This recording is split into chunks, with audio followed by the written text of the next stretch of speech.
Welcome to Penrose Learning, where we make understanding easy. You'll begin by confirming your iPhone supports NFC and getting it ready. This is crucial because some features run only on recent models.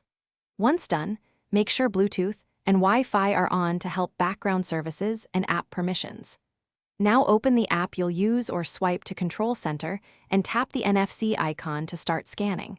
This puts the antenna in listening mode so you can approach tags without delay. Hold the top back of your iPhone close to the tag and move it slowly.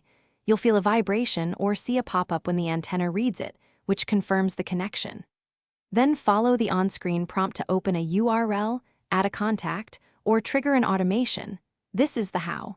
The phone transfers small payloads over NFC to instruct actions. If you need to write data, use the Shortcuts app or a dedicated NFC writer app, because writable tags require explicit app-level permissions.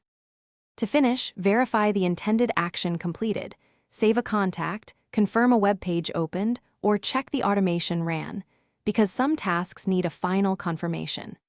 If a tag fails, first rescan slowly, then restart your iPhone or toggle NFC from Control Center to reset the antenna. If problems persist, make sure the tag is compatible and not obstructed by metal or a thick case, since those physical factors.